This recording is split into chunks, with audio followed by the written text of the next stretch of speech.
Hello friends, welcome to the class. My name is Sudhir. Let's start today's session.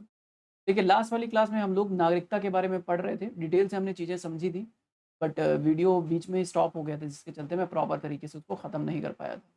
ठीक है, इस segment में सिर्फ एक और लास्ट इंपॉर्टेंट बचा हुआ है। अन्य महत्वपूर्ण सुर्खियाँ, अन्य महत्वपूर्ण सुर्खियाँ यानी अदर इंपॉर्टेंट न्यूज़ बची हुई हैं। इसको कवर कर लेते हैं, उसके बाद हमारा नेक्स्ट इंपॉर्टेंट जो है चैप्टर स्टार्ट हो जाएगा। तो संविधान सभा के बारे में कुछ इंपॉर्टेंट न्यूज़ था। संविधान सभा का ऐतिहासिक बैठक के 75 वर्ष पूरे हो गए हैं। 75 ईयर्स ऑफ कॉन्स्टिट्यूशनल असेंबली।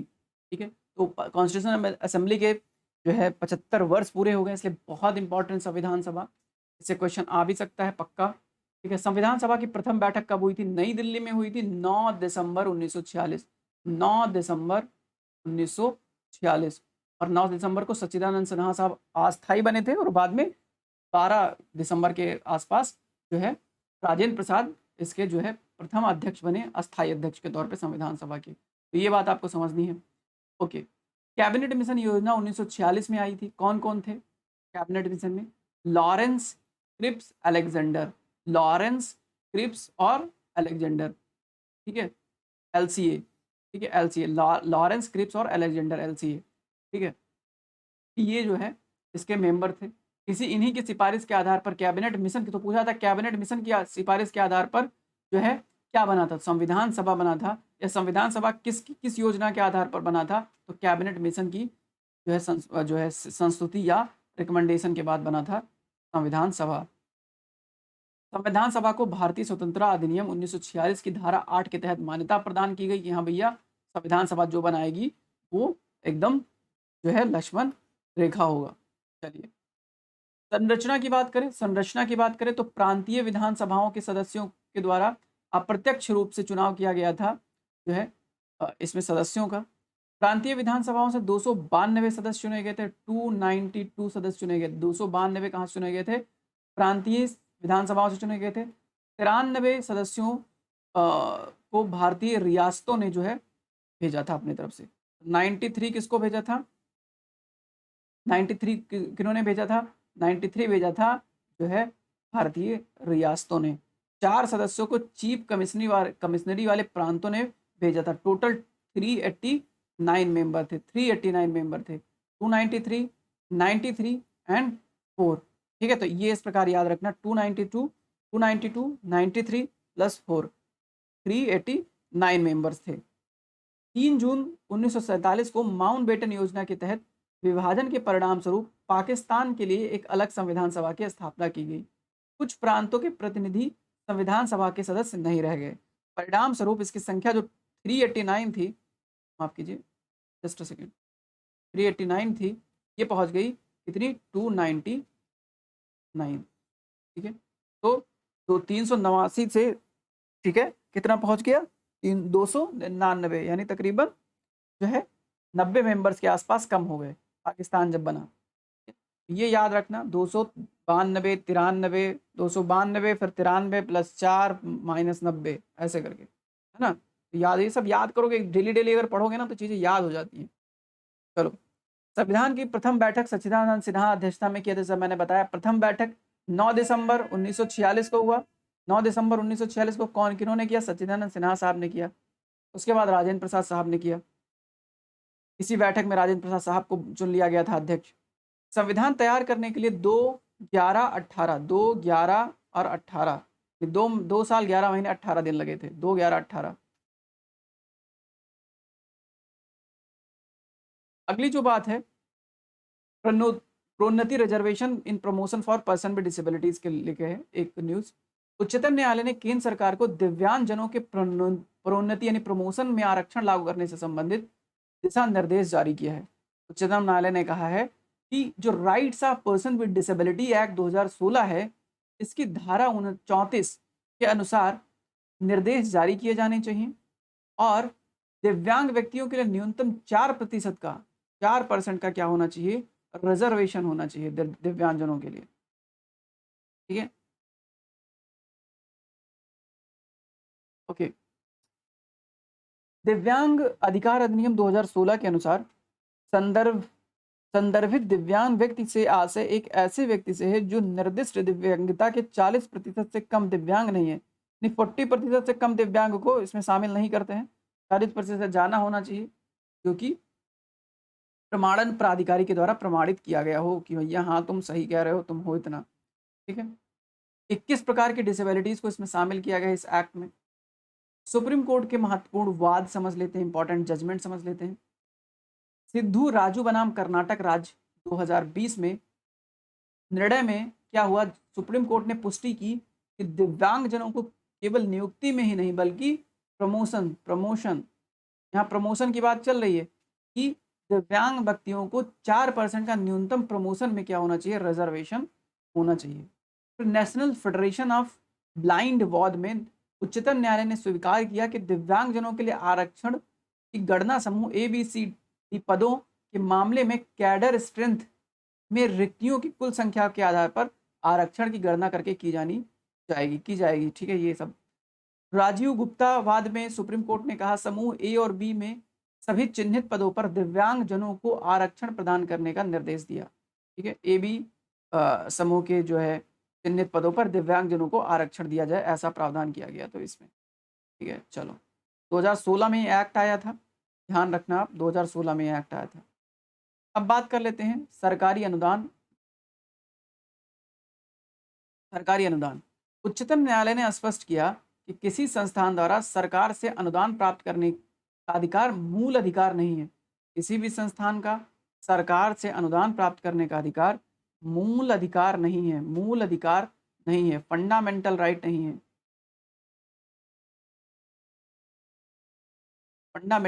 नहीं है, संविधान का अनुच्छेद 30 में यह उपबंध किया गया है कि शिक्षा संस्थाओं को सहायता देने में राज्य किसी शिक्षा संस्थान के विरुद्ध इस आधार पर विभेद नहीं करेगा कि उसका प्रबंधन धर्म या भाषा पर आधारित किसी अल्पसंख्यक वर्ग के अधीन है। तो ये पॉइंट आप याद रखना। ठीक है। 30 में एक रीजनेबल रिस्ट्रिक्शन की भी व्यवस्था की गई है। इसके तहत सहायता प्राप्त संस्थान के लिए अल्पसंख्यक और गैर अल्पसंख्यक वर्गों के मध्य विभेद नहीं किया जाएगा, किंतु कोई संस्था ऐसी सहायता से जुड़ी शर्तों को स्वीकार अथवा उनका अनुपालन नहीं करना चाहती है तो वो अपने अनुसार सरकारी अनुदान को अस्वीकार करने तथा स्वयं के निर्णय लेने के लिए स्वतंत्र है। ये इंपॉर्टेंट पॉइंट है, इसको याद करके रखिएगा। अब बात कर लेते हैं राजद्रोह के बारे में, राजद्रोह सेडिशन के बारे में बात कर लेते हैं। भारतीय दंड संहिता 1860 की धारा 124A राजद्रोह की परिभाषा इसमें बताई गई है। परिभाषा के अनुसार कोई भी व्यक्ति निम्नलिखित माध्यम से विधि द्वारा स्थापित सरकार के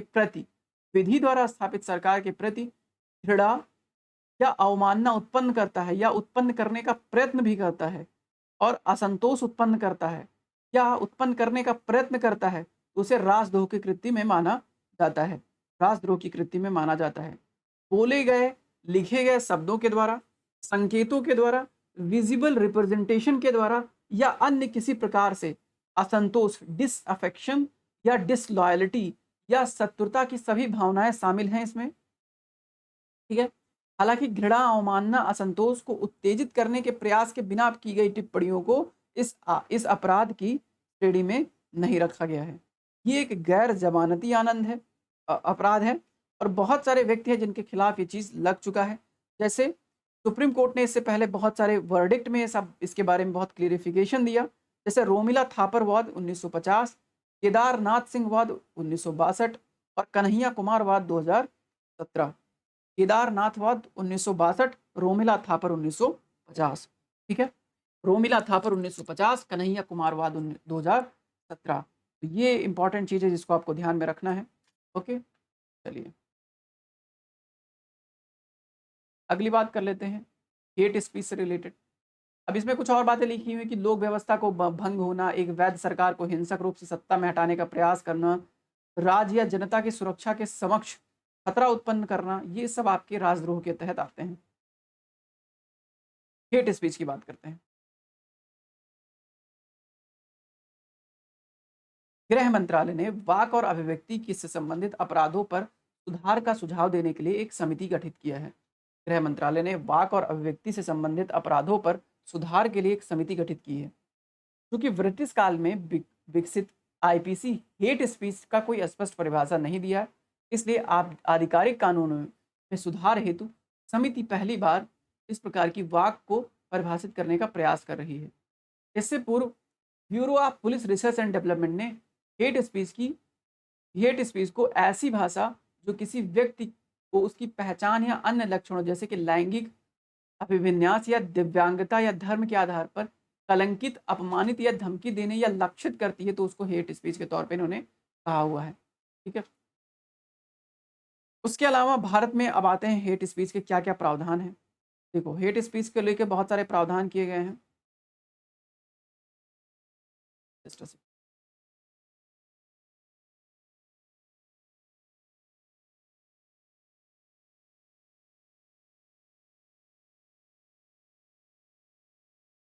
भारत में हेट स्पीच से रिलेटेड कानूनी प्रावधान।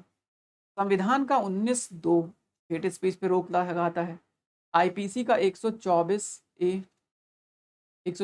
ए ट्रेडिशन और हेट स्पीच ये इसी से जुड़ा हुआ है। 153 आईपीसी का 153 और 153 और 153 का ए और 153 का बी। आईपीसी की धारा 550 ए और 550 2 ये भी लगाता है। ये सब जो है मिलके क्या करते हैं, हेट स्पीच को रोकने का काम करते हैं। ये चीज़ है इंपॉर्टेंट। आगे बढ़ते हैं। विभिन्न समितियों की सिफारिश देख लेते हैं जो हेट स्पीच पर इन्होंने सिफारिशें करी हैं। पहली कमेटी है विश्वनाथ समिति। विश्वनाथ विश्वनाथ ने, ऐसे याद रख लो कि विश्वनाथ ने क्या रोका, बोलने को रोक दिया। भैया बोलो ना, यानी कि स्पीच, हेट स्पीच ना दो, हेट स्पीच ना दो, ऐसा विश्वनाथ कहते हैं। विश्व में रहना है तो हेट स्पीच नहीं देना है। फिर बेज बरुआ समिति कब आई? 2014 में। ये विश्वनाथ समिति 2019 में आई थी। ठीक है। बेज बरुआ समिति 2014, बेज बरुआ समिति 2014, इन्होंने 153 और 559 में जो है सजा को लेकर कुछ इंपॉर्टेंट रिकमेंडेशन दिया था। ठीक है। हम बस इतना याद रखेंगे, बेज बरुआ समिति और विश्वनाथन समिति। तो विश्वनाथ बेज बरुआ साहब को कह रहे हैं भैया हेट स्पीच ना करो। विश्वनाथ बेज बरुआ साहब को कह रहे हैं कि भैया हेट स्पीच ना करो। 2014 2000 जो है 19, बेज बरुआ 19 14 और जो है विश्वनाथ 19। ठीक है। आगे बढ़ते हैं। बेअदबी या पवित्र वस्तुओं के अनादर की घटना। अभी पंजाब में हुआ था, धर्म ग्रंथों का अपमान। उम्र कैद का प्रस्ताव वाले अपने जो है पंजाब सरकार ने धर्म ग्रंथों का अपमान करने पर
hello friends, welcome to the class. My name is Sudhir. Let's start today's session. देखिए, माफ़ी चाहता हूँ, लास्ट वाले सेशन में मेरे लैपटॉप में कुछ दिक्कत हो गई, जिसके चलते ऑटोमेटिक लैपटॉप शट डाउन हो जाता है। इसके चलते हम लोग यहाँ पे पढ़ रहे थे, बेअदबी का मामला पढ़ रहे थे और बीच में ही वीडियो कट गई थी। तो पार्ट थर्ड यानी P3 में हम लोग और रिमेनिंग चीज़ें समझने की कोशिश करेंगे। तो चलिए, बेअदबी का मामला जो था उसको हम लोग समझ लेते हैं। बेअदबी या पवित्र वस्तुओं के अनादर की घटना, ठीक है। इसकी बात कर लेते हैं। केंद्र सरकार को पत्र लिखा था पंजाब सरकार ने कि उम्र कैद ये जो लोग बेअदबी करते हैं उनको। तो बेअदबी का क्या मतलब होता है? किसी धार्मिक प्रतीक, वस्तु या स्थान को समुचित सम्मान ना देना या अनादर करना बेअदबी का मामला है। भारत और पाकिस्तान जैसे अन्य देशों के विपरीत भारत भारत व पाकिस्तान अन्य देशों के विपरीत एक पंथ निरपेक्ष देश है, जो इस निंदा कानूनों के तहत सभी धर्मों की रक्षा करते हैं। वर्तमान में भारतीय दंड संहिता की धारा 295, 95A, 96 और 297, 98 इस निंदा की घटना से संबंधित है। यदि कोई व्यक्ति जानबूझकर किसी धर्म के अनुयायियों के द्वारा पवित्र समझी जाने वाली किसी धार्मिक वस्तु को क्षति पहुंचाता है, उसे नष्ट करता है, मलिन करता है, तो 295 के तहत वो सजा का भागीदार होगा। आगे बढ़ते हैं। यदि कोई व्यक्ति दुर्भावना से बोले गए शब्दों के माध्यम से या लिखकर या सांकेतिक रूप से या चित्रों से धार्मिक भावना को ठेस पहुंचाता है, तो उसको भी सजा दिया जाएगा। जैसे किसी ने तस्वीरें बनाई थी उल्टी सीधी, ठीक है। चलिए, अब बात कर लेते हैं निवारक निरोध कानून का। निवारक प्रिवेंटिव डिटेंशन की बात कर लेते हैं।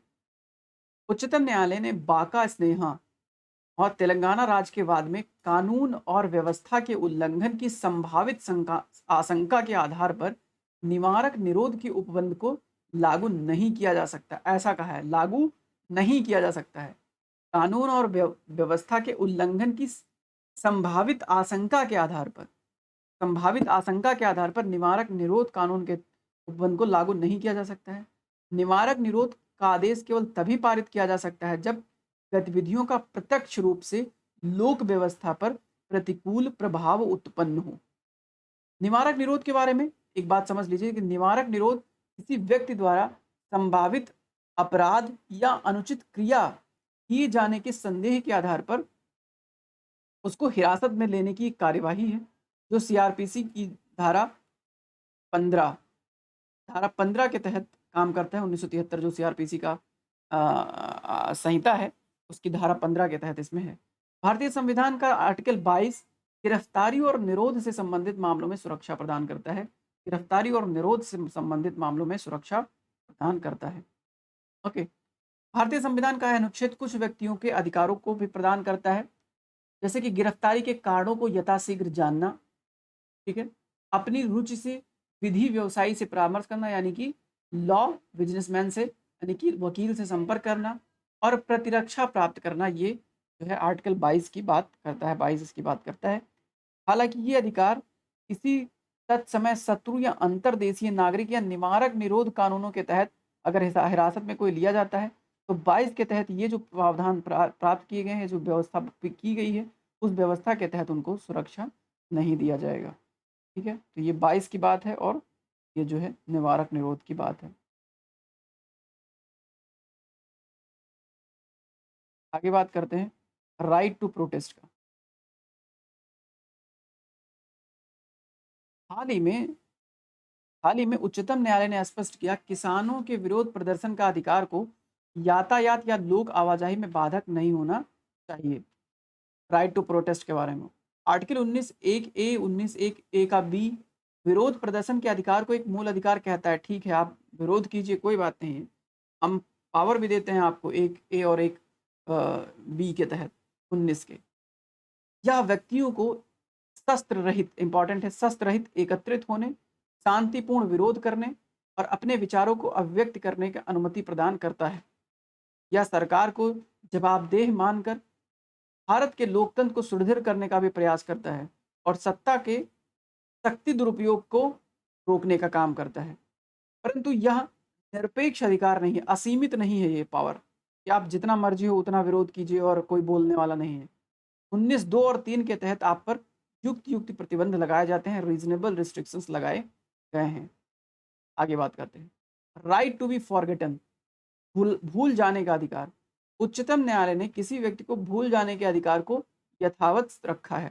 दिल्ली उच्च न्यायालय ने भूल जाने के अधिकार वस्तुतः इंटरनेट और सर्च इंजन, डेटाबेस, वेबसाइट या अन्य किसी सार्वजनिक प्लेटफॉर्म आदि से सार्वजनिक रूप से उपलब्ध व्यक्तिगत जानकारी को उस स्थिति में हटाने का अधिकार है जब यह व्यक्तिगत जानकारी आवश्यक या प्रासंगिक नहीं रह जाती हो। ठीक है, हटा दिया जाएगा उस जानकारी को इंटरनेट से जिसको लगता है गवर्नमेंट को कि हाँ भैया ये बहुत ज़रूरी नहीं है। वर्तमान में भारत में जो है ये वैधानिक राइट टू फॉरगेट का वैधानिक प्रावधान नहीं है। अभी व्यक्तिगत डेटा संरक्षण विधेयक, पर्सनल डेटा प्रोटेक्शन विधेयक 2019 का जो आया था उसका ये हिस्सा है और अभी पूरी तरीके से इसको लागू नहीं किया गया है। आगे बात कर लेते हैं। अनुच्छेद 321 311 311 का 2 और 311 का माफ कीजिए 311 का 2 की ही बात की गई है, तो 2 और 2 की सी की बात करी गई है। 311 हाल ही में जम्मू कश्मीर एक सरकारी शिक्षक की सेवाओं को बिना किसी जांच के समाप्त कर दिया गया। जम्मू कश्मीर में सरकारी शिक्षक के सेवाओं को बिना किसी जांच के ही समाप्त कर दिया गया। अनुच्छेद 311 कहता है 311 का 2 कहता है सरकारी कर्मचारी की पद से बर्खास्तगी, निष्कासन या पदावनति से पूर्व जांच अनिवार्य है। ठीक है, जांच अनिवार्य है। 311 का 2, ठीक है, 311 रुपए में जांच होगा। ठीक है, 311 रुपए में क्या होगा? जांच होगा। 311 रुपए में जांच करा दी कौन चीज़ की? सरकारी नौकरी जा रहा था। जैसे मैंने याद कराया है ना, 102 रुपए में क्या बनेगा? ओबीसी का सर्टिफिकेट। 103 रुपए में ईडब्ल्यूएस बन जाएगा। 104 रुपए में जो है हम आरक्षण ले लेंगे। कहाँ पे? SC ST communities. ठीक है, इसी प्रकार 302 रुपए में क्या होगा? जांच होगी सरकारी कर्मचारी की। अगर कोई बर्खास्त किया गया है तो कोई सरकारी कर्मचारी बर्खास्त किया गया है तो उसकी जांच की जाएगी। अनुच्छेद 311(2) का सी कहता है कि पूर्व जांच की आवश्यकता नहीं होती है यदि राष्ट्रपति या राज्यपाल संतुष्ट हों कि राज्य की सुरक्षा में या राज्य के हित में इस प्रकार का कदम लिया गया है कि जांच करना जरूरी नहीं है। तो राष्ट्रपति या राज्यपाल को लगता है तो वो ऐसा चीज रोक भी सकते हैं। ये भी बात आपको पता होनी चाहिए। ठीक है, फिर नेक्स्ट है विदेशी अधिग्रहण, foreign tribunals, foreigners tribunal. Assam सरकार ने राज्य पुलिस की सीमा शाखाओं को गोरखा के विरुद्ध किसी भी मामले को विदेशी अधिकरणों के समक्ष प्रस्तुत ना करने का आदेश दिया है। ठीक है, असम सरकार ने राज्य पुलिस की सीमा शाखाओं को गोरखाओं के विरुद्ध किसी भी मामले को विदेशी अधिकरणों यानी फॉरेन ट्रिब्यूनल्स के समक्ष प्रस्तुत नहीं करने का अधिकार जो है आदेश दिया है। फॉरेन ट्रिब्यूनल्स की बात कर देते हैं। ये एक अर्ध सरकारी निकाय है, माफ कीजिए अर्ध न्यायिक निकाय है। बहुत फंबल हो रहा है। विदेशी अधिकरण अर्ध न्यायिक निकाय है। इसकी स्थापना विदेशी विधेयक अधिकरण आदेश 1964 के एक्ट से किया गया है। उसके अलावा विदेशी विधेयक अधिनियम 1946 के अनुसार भी इसके बारे में बात करी गई है। यह ये पता लगाने का काम करता है कि कोई व्यक्ति भारत का नागरिक है या नहीं, या यह पता लगाने का काम करता है कि कोई व्यक्ति भारत का नागरिक है कि नहीं। विदेशी विषयक अधिनियम 1946 केंद्र सरकार को विदेशियों के प्रवेश या प्रस्थान के संबंधित प्रावधान करने का अधिकार देता है। विदेशी अधिकरण पहली बार 1964 में स्थापित किया गया था। असम के मामले में विशिष्ट है। ये असम के मामले में विशिष्ट है।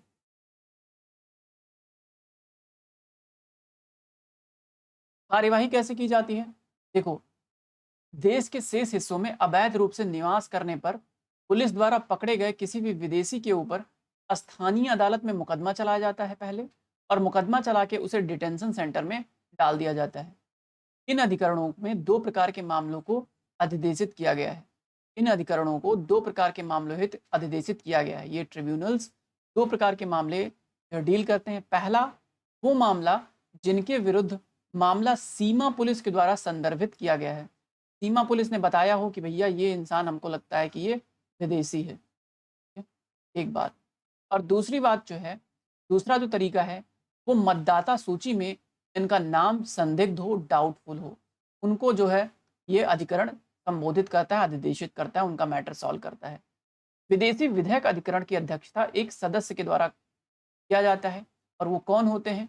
ये होते हैं सेवानिवृत्त न्यायिक अधिकारी या नौकरशाह या कोई अधिवक्ता जिनका 7 साल का अनुभव रहा हो। वर्ष 2019 में गृह मंत्रालय ने विदेशी विधेयक अधिकरण आदेश 1964 में संशोधन किया।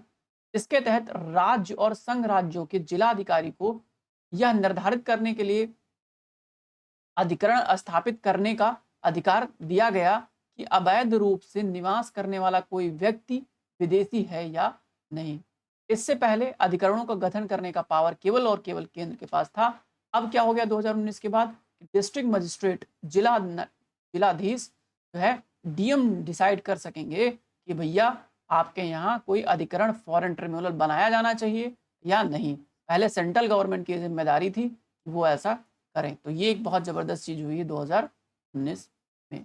आई होप कि इतनी बात क्लियर हो गई होगी। तो अब हम विराम लेंगे यहाँ पर। नेक्स्ट जो हमारा चैप्टर आ जाएगा, संसद, राज्य विधानमंडल, मंडलीय और स्थानीय सरकार के कार्यक्रम, functioning of parliament, state legislation and local government. ये डिस्कस करेंगे हम लोग नेक्स्ट वीडियो में। Thank you so much for your precious time. और एक इम्पॉर्टेंट बात, हाँ देखो, रिव्यू ज़रूर किया करो, कमेंट सेक्शन में ज़रूर बताया करो कि हाँ भैया ये वीडियो ठीक है या नहीं ठीक है, क्या इम्प्रूव किया जा सकता है। बाकी कुछ चीज़ें लगातार कुछ दिन में आते आते ठीक हो जाएंगी। तो चलिए मिलते हैं नेक्स्ट सेशन में। Thank you so much for watching.